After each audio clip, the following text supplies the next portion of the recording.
이제 오늘 말씀 같이 나누도록 하겠습니다. 오늘은 읽은 말씀 중심으로 26장 말씀 가지고 하나님과의 소통이라는 제목을 가지고 여러분과 말씀을 나누도록 합니다. 지난주에 한글날이 있었죠. 금요 기도회 때도 잠깐 말씀드렸지만 우리말로 우리 글을 표현할 수 있다는 것 굉장히 큰 축복입니다. 더군다나 우리 글로 된 성경이 있다는 것은, 그리고 그 성경으로 하나님을 알아간다는 것은 정말 말로 다 할 수 없는 은혜입니다. 문제는 그럼에도 불구하고 가끔 의사소통이 안 될 수도 있다는 거죠. 서로 다른 생각을 하게 될 때가 있다는 것입니다. 왜 그렇겠습니까? 기본적으로 모두 다 자기 편에서 생각하기 때문에, 자기 중심대로 생각하고 듣기 때문에 그러는 것입니다. 이 의사소통이 안 되면 사람 간에도 참 불편합니다. 힘든 문제가 많이 생기죠. 그런데 정말 큰 문제는 하나님과 의사소통이 안 된다는 것입니다. 예레미야서 전체에서 우리가 지금까지 쭉 들었을 때 가장 많이 다루어진 주제가 뭐예요? 이스라엘에 대한 심판입니다. 그렇죠? 계속해서 심판할 거야, 심판할 거야. 하나님은 경고의 말씀을 계속 주시는데 이 심판 주제에 대해서 이스라엘과 하나님과의 생각이 굉장히 다른 거예요. 오해가 많이 여태까지 온 것을 우리가 보게 됩니다. 오늘 본문도 그 대표적인 장면인데, 오늘 26장을 통해서 그 현장에서 하나님과 우리와의 관계가 어떠한지 한번 돌아보는 시간 되시길 소망합니다. 1절 말씀 볼까요? 시간은 여호야김이 다스리기 시작한 때라고 하죠. 지난주 25장 말씀이 언제라고요? 여호야김 4년째였었어요. 그리고 그 해가 어떤 해였습니까? 이스라엘이 심판받기로, 멸망하기로 사실상 결정이 되어지는 해가 여호야김 4년이었어요. 그러면 지금은 여호야김 1년이니까 조금 시간이 아직 남았죠. 어떻게 보면 그래도 조금의 그 희망과 기대, 심판을 면할 수도 있지 않을까라는 그런 기대를 가지고 하나의 말씀을 주시는 그런 때라는 거예요. 자, 이때 어떤 말씀을 주셨을까요? 2절 봅니다. 2절에 보니까 예레미야에게 하나님의 말씀을 전하라고, 설교를 하라고 하는데 어디에서 설교를 하라고 합니까? 성전 뜰에서. 누구에게요? 성전에 와서 예배하는 모든 유다 백성에게. 아마 모든 유다 백성이 모인 걸 봐서는 어떤 큰 절기 때인 것 같아요. 예레미야한테 교회 마당에 있어서 교회 문으로 들어가는 사람들에게, 성도들에게 설교를 하라고 하는 겁니다. 그런데 그 뒤에 2절 끝에 조건이 하나 붙어요. 어떤 조건입니까? 한마디도 감하지 말라. 있는 그대로 토시 하나 빼놓지 말고 그대로 전해라 라고 하나님 말씀하시는 거예요. 보통 우리가 너 내 말 그대로 똑바로 다 전해 라고 할 때는 어떤 분위기입니까?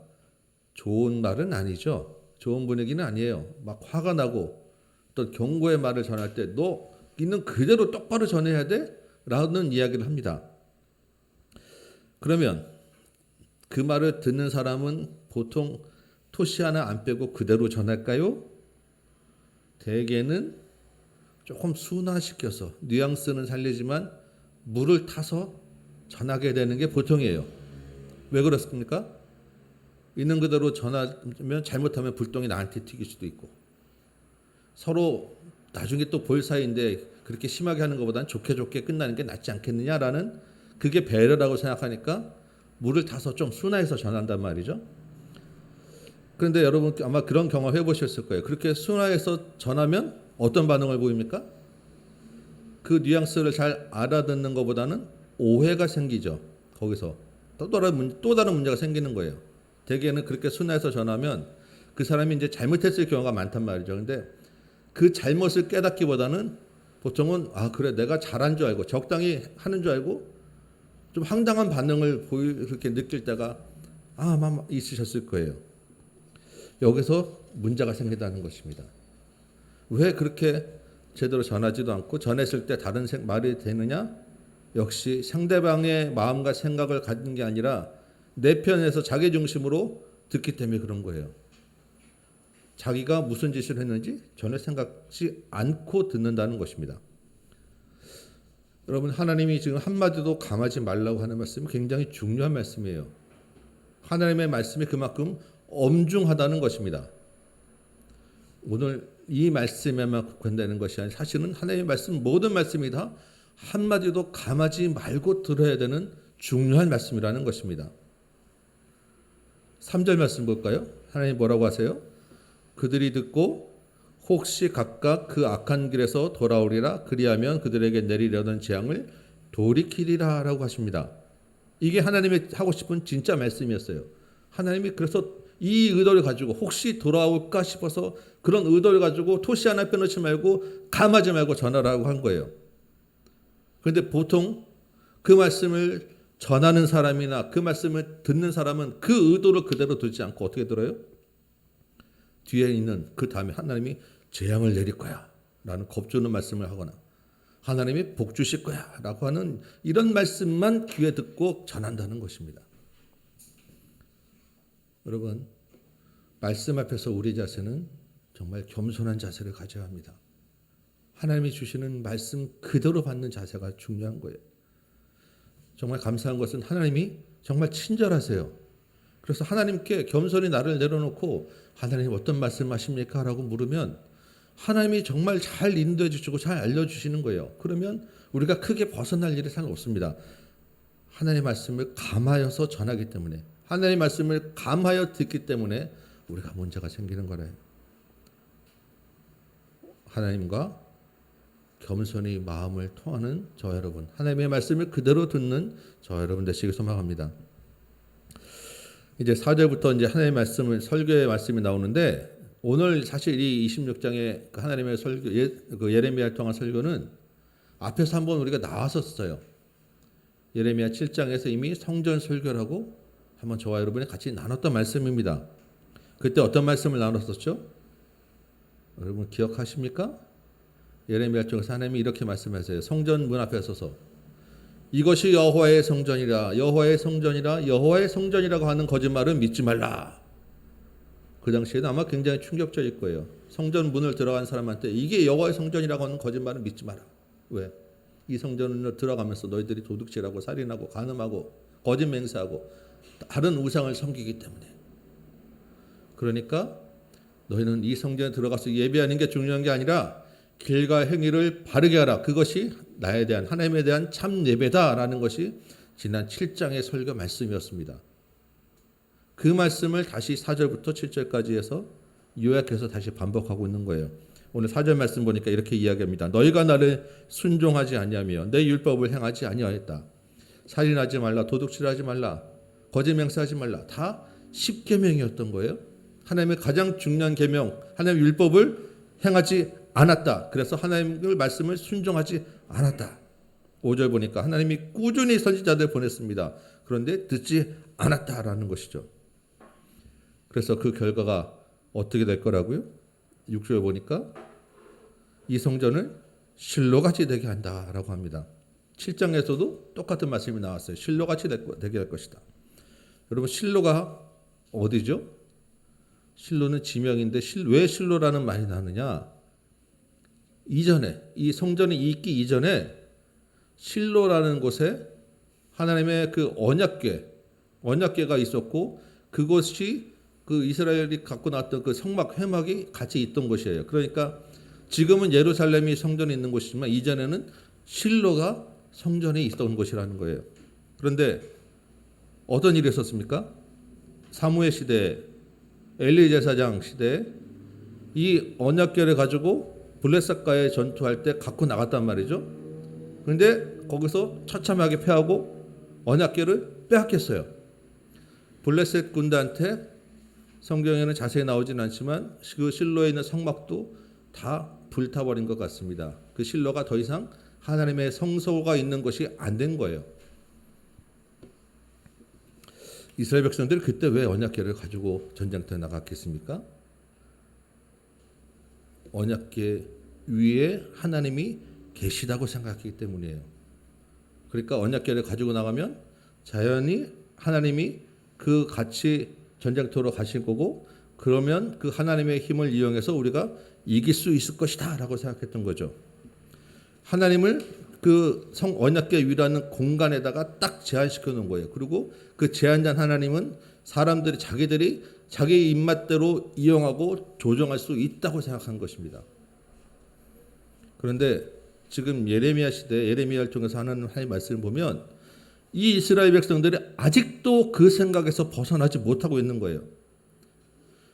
이스라엘 백성들이 자기가 있는 이 성전 안에 하나님이 계신다라고, 그 성전 안으로 하나님을 딱 제한시켜 놓고 그 성전이 있기 때문에 그 성전을 이용해서 자기들은 망하지 않는다, 무너지지 않는다라고 생각하고 있었던 것입니다. 그런데 지금 하나님 뭐라고 하세요? 아니야. 이전엔 실로의 성막도 불탄 것 같이 이 성전도 무너질 거야. 나는 여기 있지 않고 이 성전에 있다고 너희가 안전하지 않은 거야. 하나님이 충격적인 말씀을 하신 거예요. 또 어떻게 된다고 합니까? 성전이 실로같이 되고 이어서는 이 성을 세계 모든 민족의 저주거리가 되게 할 것이다. 이 성은 예루살렘 성입니다. 그들이 살고 있는 곳이에요. 그 성이 무너지고 폐허가 되고 사람들이 아무도 없어서 다른 민족들이 보면서 아유 저 옛날엔 잘 나갔었는데 찌찌찌 하면 그런 저주거리가 되고 저렇게 되면 안 돼. 그런 손가락질 받는 성이 되게 할 거라는 이야기입니다. 이것도 굉장히 충격적인 이야기죠. 이스라엘 백성들은 예루살렘이 무너진다는 것을 생각하지도 않았어요. 왜? 예루살렘 성이라는 것은 다윗이 세운 성입니다. 다윗의 나라예요. 하나님이 다윗의 왕위가 끊어지지 않게 해주겠다고 약속하셨거든요. 그러니까 북쪽 이스라엘은 사실 망했어도 거기는 다윗의 후손이 아니니까 망하지만 우리는 망하지 않는다라고 생각하며 바라보았던 게 예루살렘 성인데 이게 지금 무너진다는 것입니다. 그 약속이 끊어진다고 하나님 말씀하신 거예요. 하나님의 말씀을 그대로 전해 들었던 백성들이 어떤 반응을 보였겠습니까? 자기들이 기대던 두 축이 다 무너진 거예요. 성전이 무너지고 성이 무너지고. 엄청난 충격을 받았겠죠. 하나님의 의도는 그런 충격적인 말씀을 듣고 혹시 그들이 그 악한 길에서 돌이켜 회개하지 않을까, 이게 기대였단 말이에요. 그런데 백성들이 어떤 반응을 보였느냐. 8절입니다. 예레미야가 말씀을 다 전했더니 제사장, 선지자, 모든 백성이 예레미야를 붙잡아서 죽이려고 한 것입니다. 9절에 이렇게 말하는 거예요. 네가 뭔데 감히 하나님의 이름을 빌려서 성전이 무너지고 성에 아무도 못 살게 한다고 하느냐. 예레미야 주변으로 사람들이 마구마구 몰려듭니다. 죽이려고. 하나님과 이스라엘 백성 사이에 엄청난 오해가 있는 거죠. 의사소통이 지금 안 되고 있는 것입니다. 무엇 때문에 그렇겠습니까? 첫 번째는 백성들이 하나님에 대해서 전혀 모르고 있었던 거예요. 하나님을 예배한다고 하지만 하나님에 대해서 몰라요. 모르면 소통이 안 되는 것입니다. 그 마음을 모르면 소통이 안 되는 거예요. 하나님은 공간에 제한받으신 분이 아니시죠.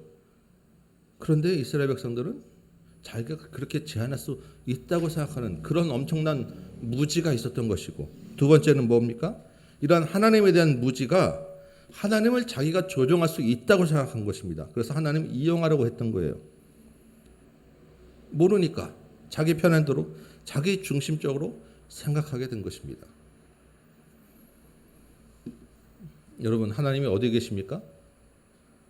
하나님이 우리가 모여있는 이 예배당에 계십니까? 이 예배당에 계시죠.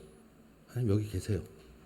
그런데 여기에만 예배당이라는 건물 안에만 계시지 않는다는 것입니다. 이거 우리가 생각해야 돼요.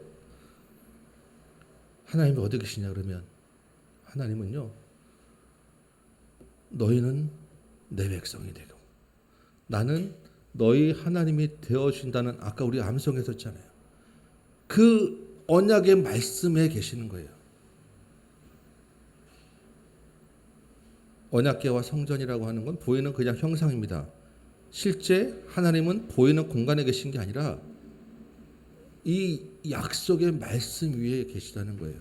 여러분, 약속이라는 것은 무엇입니까? 서로 상대방이 있는 것이고 상대방의 믿음 위에 약속이 되는 거죠. 앞으로 하나님이 우리와 함께 계시다, 내가 너희 안에 있다고 하는 것은 바로 이 믿음을 바탕으로 한 약속이 있어야 가능하다는 것입니다. 그냥 약속이라는 건 말이잖아요. 이게 말이 서로 약속 상대방의 믿음에서 이루어지는 것이기 때문에 이 약속 이외에 있다라고 하는 것은 사실은 그 약속의 상대방들 안에, 약속의 백성들 안에, 약속을 받은 사람들 안에 하나님이 계시다라는 거예요. 그러니까 하나님의 약속을 믿는 저와 여러분, 하나님의 약속을 믿는 성도들이 모인 곳에 하나님이 계신다라는 것입니다.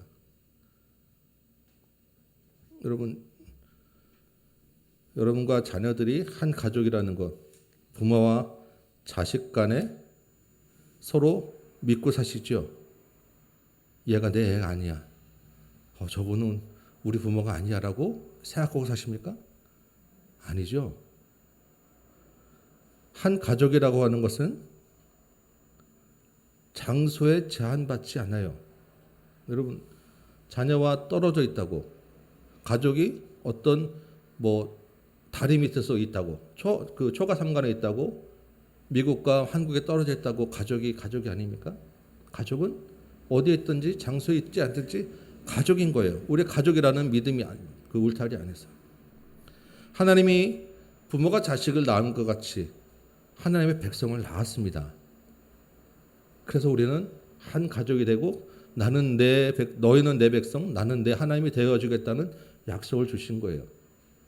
이게 하나님과 우리의 물리적인 공간에 제한받지 않는다는 것입니다. 그 약속이 우리 안에 있으면, 그 약속을 믿으면 우리가 멀리 떨어져 있더라도 가족인 것처럼 하나님과 우리는 그 약속이, 하나님이 우리 안에 계신다는 거예요. 그런데 우리가 하나님을 잘 모르기 때문에 이 약속을 잊어버리기 때문에 문제가 생기는 것입니다. 하나님 보고 자꾸 눈에 보여달라고, 하나님 어디 계세요? 그래서 눈에 보이는 형상을 자꾸 만드는 거예요. 우리의 공간 안에 하나님을 자꾸 들여갑니다. 왜? 하나님이 내 눈에 보여야 내가 안심하고 내가 필요할 때 하나님을 꺼내서 쓸 수 있으니까.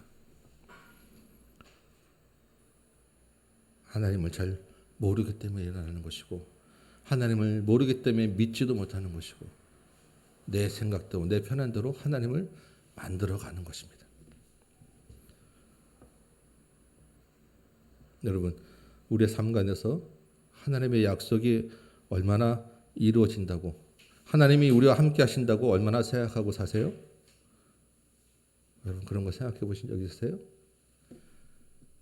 우리가 24시간 내내, 눈 뜨고 있는 시간 내내 하나님이 나와 함께 하신다, 이런 거 생각하고 있을 수는 없을 거예요. 우리가 앉아서 그냥 가만히 하나님하고만 있을 수는 없지 않겠습니까? 그래 모든 일상을 다 살아가게 됩니다. 그런데 중요한 것은요, 우리가 그 일상을 살아가는 목적지가 어딘지는 알고 살아야 된다는 거예요. 왜? 그 목적지가 사실은 하나님이 우리에게 주신 약속이기 때문에. 뭐죠? 하나님의 나라. 하나님의 나라에서 우리가 하나님과 함께 있을 거야라는 게 하나님 우리에게 주신 약속이잖아요. 우리가 자꾸 잊어버리고 우리 일상을 살아가지만 그래도 그 목적지가 어딘지는 우리가 알고 가야 된다는 거예요. 그 약속을 기억해야 되기 때문에. 어떻게 됩니까? 가다가 자꾸 우리가 제대로 가고 있는지 한 번씩 돌아보셔야 되는 거예요. 기도 시간에. 또 수시로. 내가 제대로 가고 있는가. 여러분, 삶을 한 번씩 돌아보시면요, 지금 내가 이 자리에 있는 것, 지금 내가 하나님 믿고 있는 것이 하나님 외에는 설명할 방법이 없다는 것을 깨닫게 됩니다. 하나님이 내 삶에 개입하지 않으면 내가 이 자리에 있을 수 없구나라는 것을 여러분 생각하게 된다는 거예요. 우리가 그 하나님을 생각하며 하나님과의 약속의 목적지를 향해 계속 우리가 나가야 되는 것입니다. 감사한 것은 우리가 차를 타고 이제 내비게이션을 켜고 가잖아요.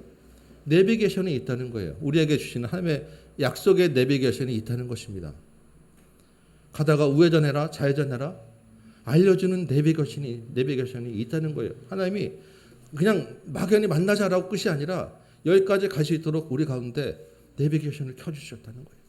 오늘 설교 말씀이 그 내비게이션이 될 수도 있는 것이고, 금요 철회할 때 기도하는 그 기도 가운데 하나님의 음성이 들리기도 하고, 우리가 외워놓은 그 암송 말씀이 우리에게 신호를 주는 내비게이션이 되기도 해요. 우리가 올해는 아직 코로나 때문에 사실 간신히 예배만 드리고 있지만 이제 조금 잠잠해지면 주일 성경 강좌를 1시간씩이라도 매주 하려고 합니다. 왜? 그 내비게이션의 음성을 들어야 되기 때문에, 하나님을 알아야 되기 때문에, 하나님을 알고 제대로 믿어야 되기 때문에, 하나님과 소통을 해야 되기 때문에 그렇습니다. 중간에 운전하다가 내비게이션을 무시하면 어떻게 되죠? 깜빡 졸기도 하고 잠깐 내 생각도 내가 하고 싶은 대로 가다 보면 고난의 쓴잔을 마시게 되는 겁니다. 돌아가게 되고요. 헤매기도 하고 터널도 지나가야 되고 가다 보면 막히는 구간도 있게 되죠. 그러면 어떻게 돼요? 좀 쉬었다 갈까? 저기 힘드니까 그냥 다른 데로 갈까? 우리가 근데 유혹이 오게 되는 거예요. 여러분, 우리의 주신 언약을 기억하시기 바랍니다. 우리에게 주신 목적지를 기억하시고 우리에게 주신 내비게이션의 음성을 기울이시기 바랍니다. 하나님 알고 하나님 의지하는 하나님의 언약 백성들 다 되시기 바랍니다. 10절 말씀 볼까요? 백성들이 이런 이제 엄청난 반응을 보였단 말이죠. 그래서 제사장, 선지자, 백성들이 다 모였고요. 성전 옆에는 왕궁이 있습니다. 거기 있는 고관들도 다 모였어요. 왜? 성전 무너진다고 하고 성이 무너진다고 하니까 다 모여서 뭐 하죠? 예레미야를 죽일 재판을 여는 거예요. 재판을 열면 보통 검사들이 먼저 이제 고발합니다. 여기서도 고소인들이 예레미야에게 고발을 하는 거예요. 11절 보니까 예레미야가 죽는 것이 합당하다. 죄목은 뭐가 되겠습니까? 아마 신성모독이 됐을 거예요.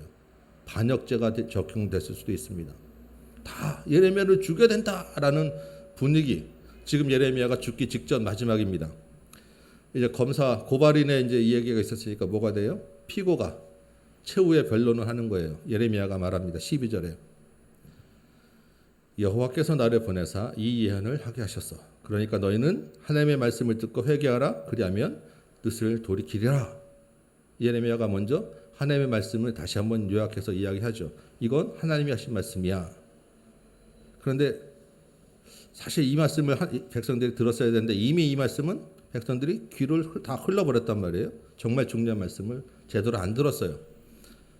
예레미야가 한 말이 더 합니다.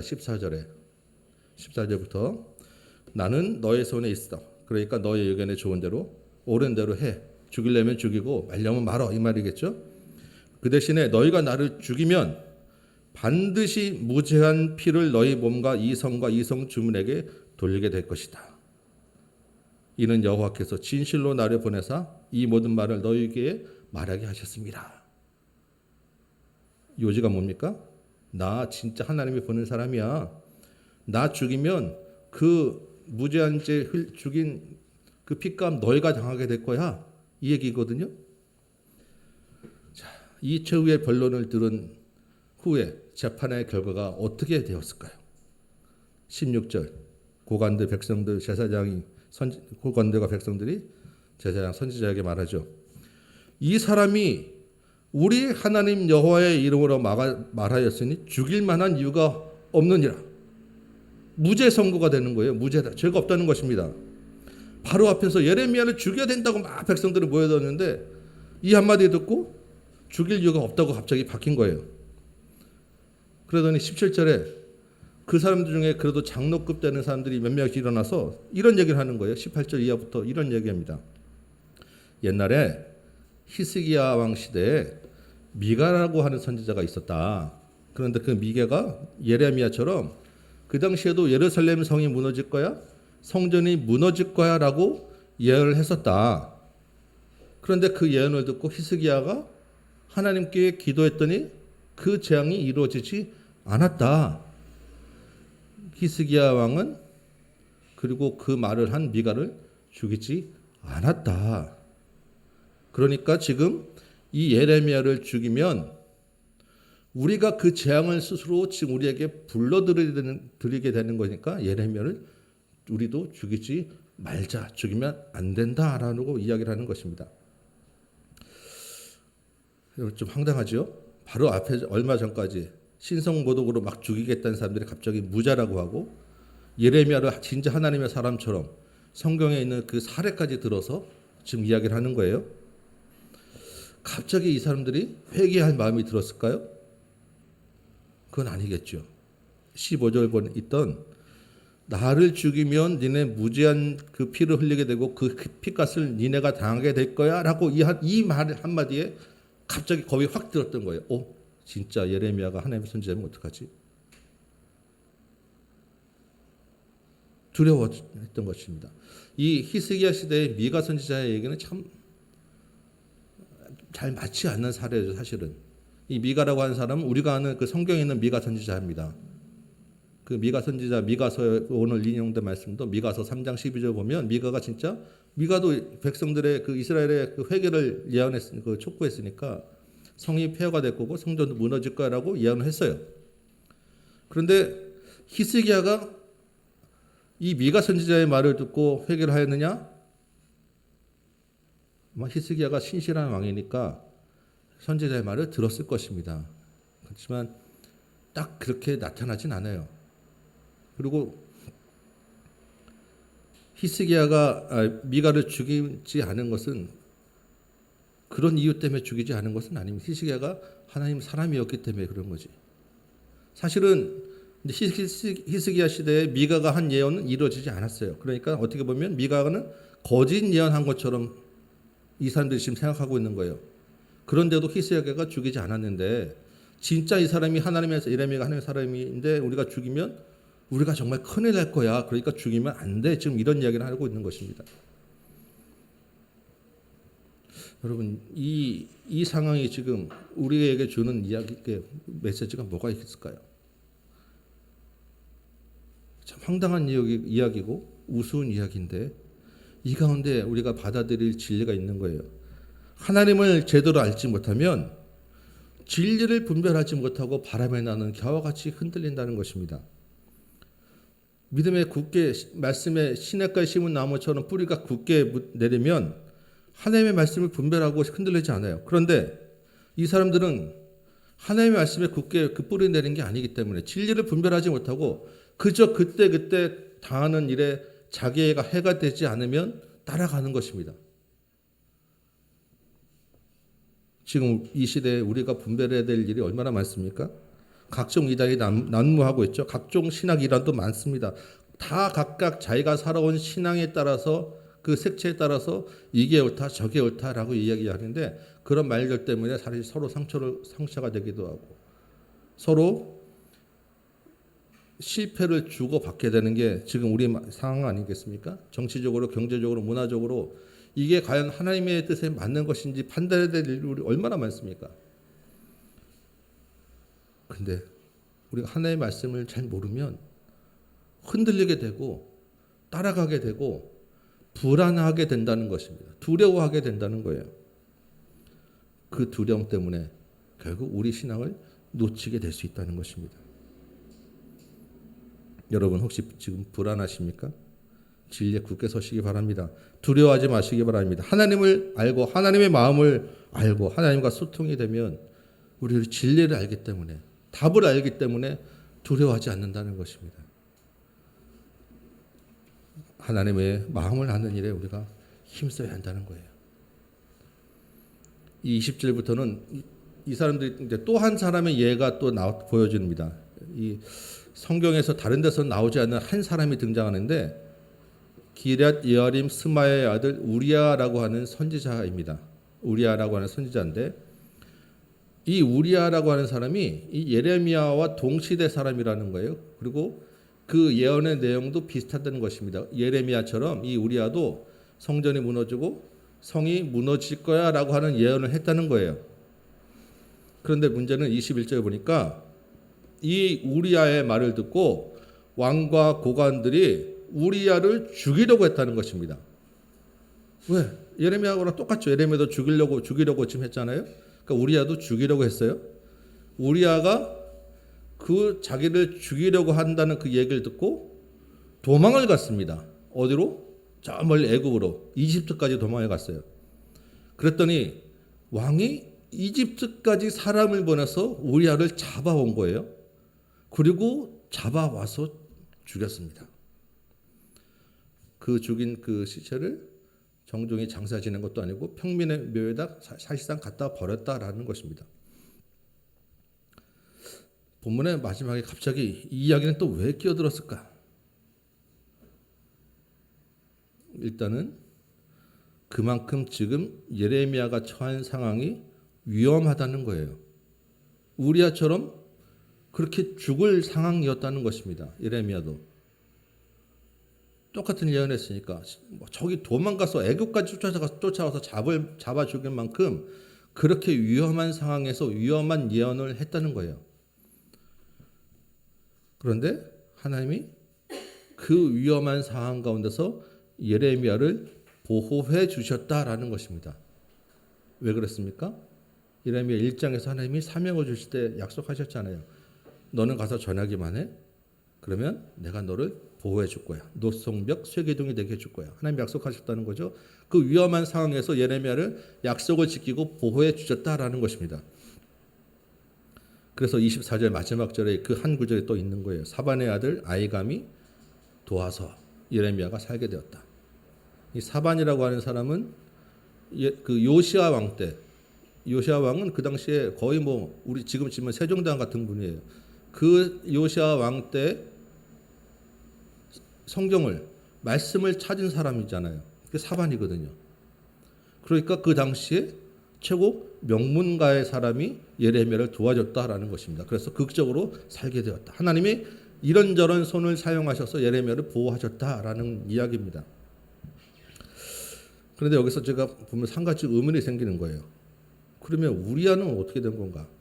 예레미야는 살고 우리야는 죽었단 말이죠.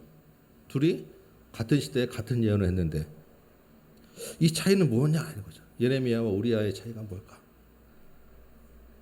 예레미야가 순간적으로 그런 말을 잘해서 그런 것일까?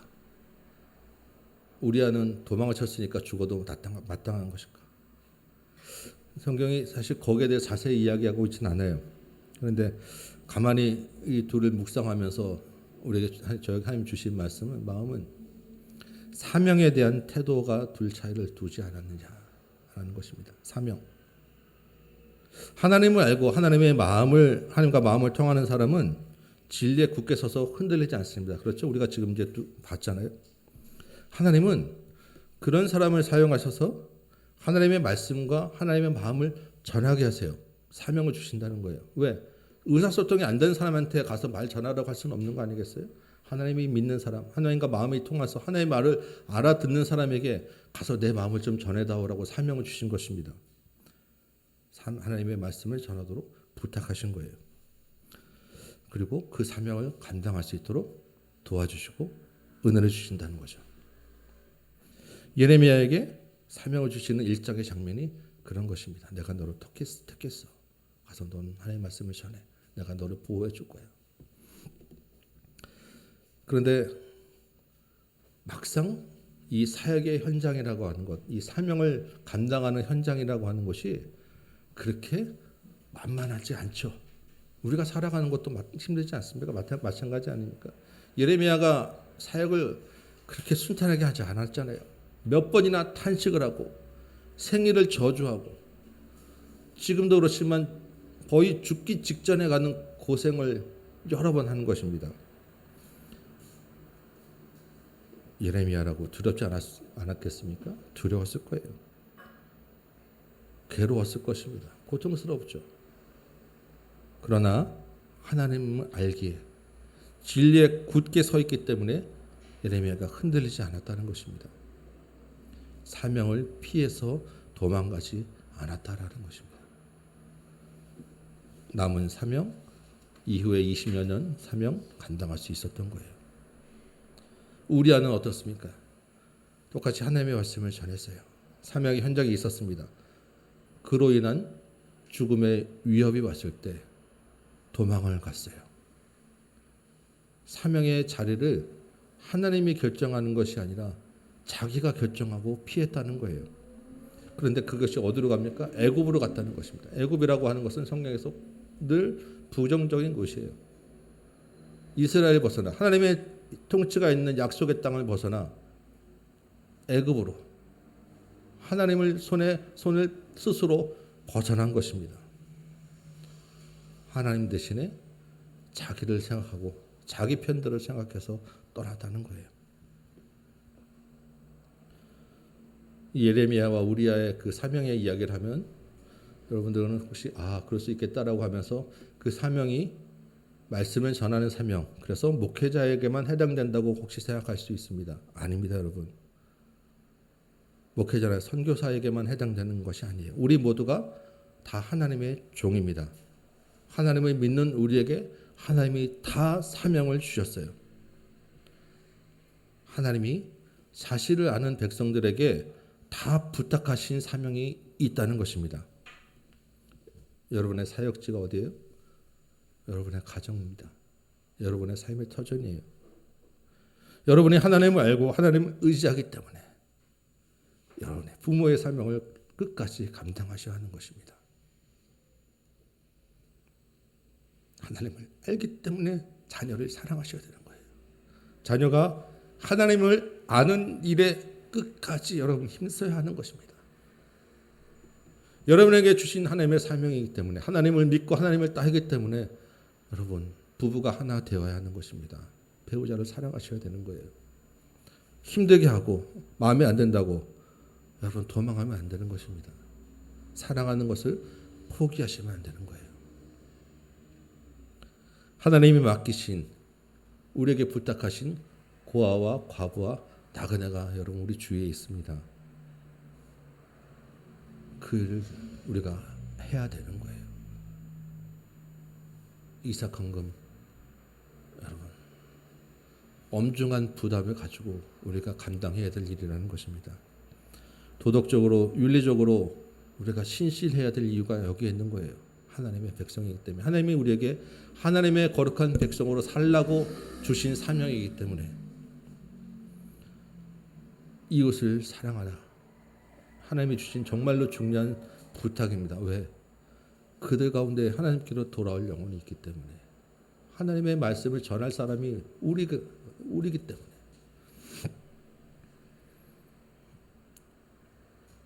여러분의 사역지 가운데서 사명 그만하고 애굽으로 도망가고 싶은 마음이 왜 안 들겠습니까? 그러나 하나님의 손을 벗어나면 안 되는 것입니다.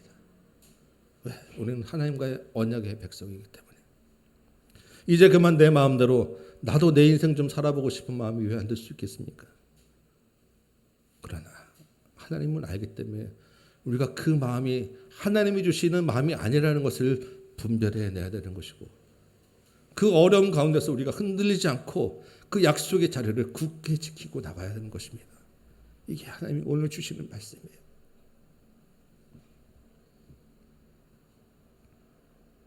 말씀을 믿도록 하겠습니다. 여러분 약속이라고 하는 것은 서로 된 믿음입니다. 믿음은 곧 아는 만큼 믿는 거예요. 믿음은 아는 것입니다. 우리는 하나님의 언약 백성이에요. 하나님을 알고 하나님을 믿고 하나님과 마음이 통하는 저와 여러분 되기 원합니다. 하나님을 아는 믿음 위에 여러분 굳게 서서 진리를 분별하시고 흔들리지 마시기 바랍니다. 모진 바람이 올 것입니다. 달콤한 유혹도 와요. 우리를 헷갈리게 할 것입니다. 그러나 우리가 가는 최종 목적지를 잊지 않도록 우리의 인생의 내비게이션을 주셨다는 것을 여러분 기억하시기 바랍니다. 그 말씀에 귀를 기울여서 최종 목적지에서 하나님과 만나는 저와 여러분 되기를 소망합니다. 또한 그 가는 길에 약속을 믿고 진리에 굳게 선 주의 백성들에게 사명을 주셨어요. 하나님의 마음을 전하라는 것입니다. 두려워하지 마시고 도망가지 마시기 바랍니다. 주께서 주신 약속을 믿고 가정을 세우시고 복음을 전하시고 말씀을 살아내는 저와 여러분 되시길 소망합니다. 이 한 주간 주님의 은혜가 풍성한 언약 백성 되시기를 다시 한번 주님의 이름으로 축원합니다. 찬송 한 장 하시고 기도하도록 하겠습니다. 546장이에요.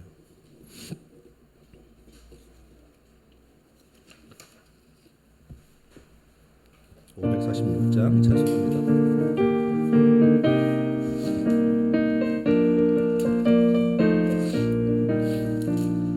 주님 약속하신 말씀 위에서 영원토록 주를 찬송하리라.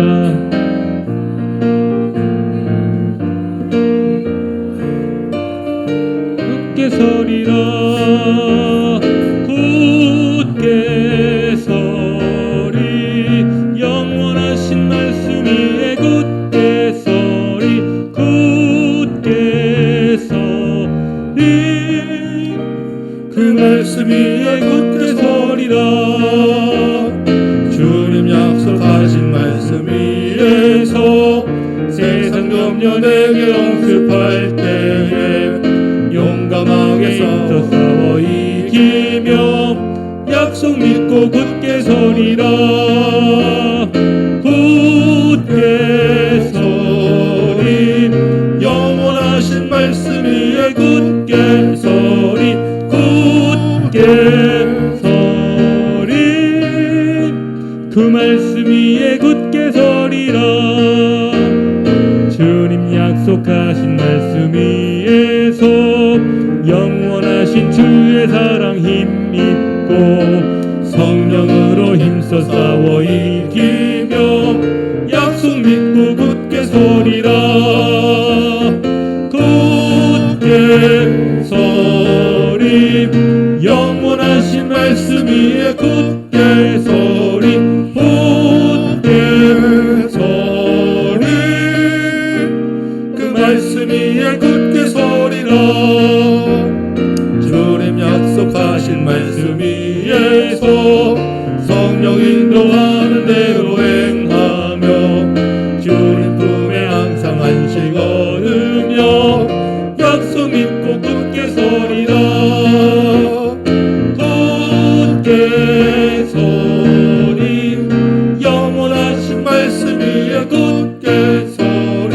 굳게 서리 그 말씀 위에 굳게 서리라. 아멘. 말씀 생각하며 한번 같이 기도를 하겠습니다. 여러분, 우리는 하나님의 약속에 서 있는 언약 백성입니다. 지금까지 신실하신 하나님의 그 약속